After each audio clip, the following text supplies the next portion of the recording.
तो दोस्तों, जैसा कि आप जानते हैं, बिहार में जमीन सर्वे का काम चल रहा है और इसी सर्वे के दौरान बहुत ऐसे दिशा निर्देश पहले भी सरकार के द्वारा दी गई थी और अभी भी कुछ ऐसे दिशा निर्देश दिए गए हैं सरकार के द्वारा जिसे रैयतों को मानना अनिवार्य है। तो आज की वीडियो में हम लोग जानेंगे कि अभी अभी सरकार ने किस गाइडलाइन को जारी किया है, क्या दिशा निर्देश जो है वो दिए हैं, इसके बारे में अब हम लोग जानेंगे। दो ऐसे टॉपिक है, दो ऐसे मुद्दे हैं जिसके ऊपर सरकार ने दिशा निर्देश जारी किया है। एक, वंशावली की स्वघोषणा पत्र बहन बेटियों के नाम को दर्ज करना होगा, उसके ऊपर एक सरकार ने गाइडलाइन जारी की है। दूसरा है, स्वामित्व विवादों को सुलझाने के लिए राजस्व एवं भूमि सुधार विभाग ने जारी किए निर्देश। यानी जो स्वामित्व विवाद है कि रैयतों को उनका मालिकाना हक किस प्रकार मिलेगा, उसके ऊपर सरकार ने कुछ दिशा निर्देश जारी किए हैं। इसके बारे में आज की वीडियो में हम लोग बहुत ही विस्तार से जानेंगे। तो अगर आपको हमारा वीडियो अच्छा लगता है तो चैनल को सब्सक्राइब करना मत भूलिएगा, हमारे वीडियो को लाइक कर लीजिए, जिससे हमारा मोटिवेशन बना रहता है और इस तरह के वीडियो मैं आपके लिए रेगुलर लेकर के आता रहता हूं। तो चलिए वीडियो की शुरुआत करते हैं। तो दोस्तों, बिहार के सिवान जिले में भूमि सर्वेक्षण के कार्य सभी 19 अंचलों में चल रहा है। इसी क्रम में जमीन के स्वामित्व को लेकर होने वाले विवादों को सुलझाने के लिए राजस्व एवं भूमि सुधार विभाग ने दिशा निर्देश जारी किए हैं। इसमें स्वामित्व कायम करने के लिए कई विकल्प दिए गए हैं। जारी गाइडलाइन के अनुसार महिलाएं अगर अपने पति की जमीन में स्वामित्व का त्याग शपथ पत्र के माध्यम से नहीं करती है तो उनका अधिकार कायम रहेगा। रैयतों को वंशावली की घोषणा में बहन बेटियों का नाम दर्ज करना होगा। तो दोस्तों, यहाँ पर दो बात कहा गया है कि अगर जिनका पति नहीं है, ऐसी महिलाएं अगर शपथ पत्र के द्वारा त्याग नहीं करती है अपनी संपत्ति का, तो उनके ही नाम से खाता खोला जाएगा और सबसे पहले उनका नाम दर्ज किया जाएगा और संपत्ति जो है उन्हीं के नाम पे ट्रांसफर किया जाएगा। और दूसरा नंबर, आप जो स्वघोषणा पत्र वंशावली जमा किए हैं उसमें बहन और बेटी का नाम देना अनिवार्य है। सरकार की तरफ से ऐसी गाइडलाइन दी जा रही है कि बहन और बेटियों का नाम देना अनिवार्य है। हो सकता है कि आप उनसे शपथ पत्र में ले लें कि उनको इस संपत्ति की आवश्यकता नहीं है, इस तरह की आप एक एनओसी उनसे ले सकते हैं, ले करके आप जमा दे सकते हैं। लेकिन आप ऐसा नहीं कर सकते हैं कि आप अपने बहन का या जो मालिकाना हक पाने वाली बेटी और बहन है उनका नाम आप स्वामित्व या स्वघोषणा पत्र में आप न दें, क्योंकि न देने से आपके ऊपर एक 420 का एक फ्रॉड का केस भी बन सकता है। तो सरकार ने इस पर अभी कोई ठोस कदम नहीं लिया है, लेकिन आने वाले समय में क्या दिशा निर्देश आएंगे इसको बोलना काफी मुश्किल है। तो आप अपने तरफ से सतर्क रहें। अगर आप एनओसी ले सकते हैं तो आप सबसे पहले बहन बेटियों का नाम दे करके उसके बाद एनओसी के साथ उस प्रपत्र को जमा कर दें। तो जैसे ही आप एनओसी के साथ जमा करेंगे तो उनके नाम से खाता नहीं खुलेगा, बल्कि आपके नाम से जो खाता है वो खुलेगा और सारे संपत्ति को आपके या जितने भी लीगल अधिकारी हैं उनके नाम से ट्रांसफर कर दिया जाएगा। तो चलिए देखते हैं कि दूसरा गाइडलाइन क्या है। साथ ही कहा गया है कि अगर किसी रैयत का जमीन पर शांतिपूर्ण दखल कब्जा है, उसके पास स्वामित्व पर सिर्फ लगान रसीद है, तो भी भूमि सर्वेक्षण में ऐसे भूखंडों को चौहद्दी के बयान पर एक निरीक्षण प्रतिवेदन तैयार किया जाएगा।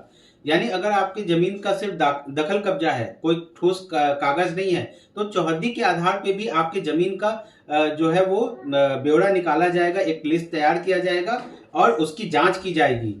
तो दोस्तों, यहाँ एक सबसे महत्वपूर्ण बात है कि अगर चौहद्दी में आपका नाम दर्ज है, यदि सपोज आपके बगल में जिनका जमीन है उनके चौहद्दी में यदि आपका नाम दर्ज है तो आपके नाम से भी खाता खुल सकता है और संपत्ति को आपके नाम पर ट्रांसफर किया जा सकता है। ये अभी गाइडलाइन जो है वो निकल करके सामने आ रही है।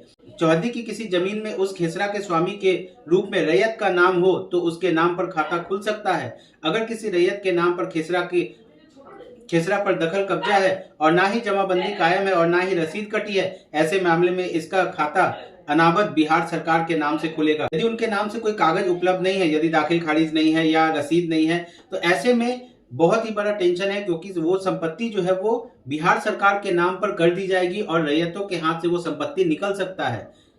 तो दोस्तों, अभी वर्तमान समय में बहुत हद तक कागजात जो है वो नेट पर उपलब्ध है, आप वहां से भी डाउनलोड करके प्रपत्र के साथ अटैच करके शिविर में जमा कर सकते हैं।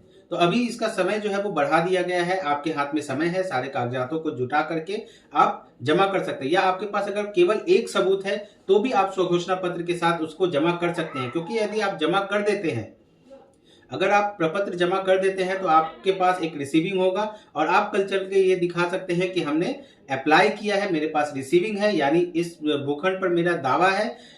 अब इससे जुड़ी हुई कागजात जो है वो आपको दिखाना पड़ेगा, जो कि आने वाले समय में आप दिखा सकते हैं, लेकिन सबसे पहले आपको स्वघोषणा पत्र जो है वो भर करके जमा देना ही पड़ेगा। अभियुक्ति कॉलम में अवैध दखलकार का नाम दर्ज होगा। कुछ ऐसी भी जमीन है जो सर्वे खतियान में अनाबाद बिहार सरकार के खाते में दर्ज है, उस पर मकान बना हुआ है, अभियुक्ति के कॉलम में दखलकार का नाम दर्ज है। इन मामले में दखल के उपलब्ध साक्ष्य के आधार पर रैयती खाता खुलेंगे। तो दोस्तों ऐसा मान लें कि अगर किसी संपत्ति है जिसका रैयत जो है वो नहीं है या उस संपत्ति पे कोई क्लेम करने वाला नहीं है और उस संपत्ति पे आप मकान बना करके रखे हैं और उस पे आप अपना नाम जो है वो जोड़ चुके हैं, आपके पास कोई सबूत है कि आपका घर है और ये संपत्ति पे आप दखल किए हुए हैं, उस केस में भी जो खाता जो है वो आपके नाम से खुल सकता है। दोस्तों सहमति के नाम पर बंटवारा, ये इससे जुड़ा कुछ दिशा निर्देश दी गई है जिसके बारे में अब हम लोग डिटेल में जानेंगे। जिला बंदोबस्त पदाधिकारी सुजीत कुमार ने बताया कि आपसी सहमति के आधारित सभी पक्षों के बीच हुआ हस्ताक्षर बंटवारा मान्य है। इस आधार पर सभी पक्षों का खाता खुलेगा। हिस्सेदारों में असहमति होने पर संयुक्त खाता खुलेगा। तो दोस्तों ऐसा बताया जा रहा है कि अगर जितने भी हिस्सेदार हैं, अगर 3-4 लोगों का हिस्सा है किसी संपत्ति में और वो आपस में बैठ करके बंटवारा कर लेते हैं और आपस में खेसरा का विभाजन करके संपत्ति का बंटवारा कर लेते हैं, तो बंदोबस्त पदाधिकारी सुजीत कुमार ने बताया कि अगर रैयत आपस में बंटवारा कर लेते हैं और कागजात जो है वो उपलब्ध करा देते हैं, तो जितने भी बंटवारा है उसके आधार पर रैयतों का खाता अलग अलग खुलेगा। और अगर इसमें किसी का विवाद है या कोई इसमें अगर हिस्सेदार जो है वो असहमत होते हैं तो संयुक्त रूप से खाता खुलेगा। और अगर बंटवारा नामा देते हैं, सभी सहमत है, तो सबके नाम से अलग अलग खाता खुल सकता है। अगर बंटवारा निबंधित में सक्षम न्यायालय द्वारा किया गया है तो उसके आधार पर भी हिस्सेदारी को अलग अलग खाता खुल सकता है। तो अगर बंटवारा आपका जो है वो न्यायालय में यानी कोर्ट के पेपर पे किया गया है तो इससे भी जो रैयत अलग अलग है उनके नाम से अलग अलग खाता खुल सकता है। यदि कोई खेसरा कैडेस्ट्रल सर्वे में रैयती है और डिविजनल सर्वे में अनाबाद बिहार सरकार या अनाबाद सर्वसाधारण दर्ज हो गए है और सिविल सूट में रैयत के पक्ष में निर्णय हुआ है, तो ऐसी स्थिति में भी खेसरा रैयती मानी जाएगी। यदि कोई ऐसा खेसरा है जो कैडेस्ट्रल सर्वे में रैयती है यानी कि उस पे किसी का मालिकाना हक है और रिविजनल सर्वे में वो अनाबाद ही बिहार सरकार के नाम से चढ़ गई है, तो ऐसे जमीन का अगर केस चल रहा है और निर्णय जो है वो रैयतों के पक्ष में आएगा तो उसको रैयती जमीन मान लिया जाएगा। अगर क्रेता का जमीन पर शांतिपूर्ण दखल है तो केवाला का निबंधन कार्यालय से सत्यापन कराकर क्रेता के नाम से खाता खोला जाएगा।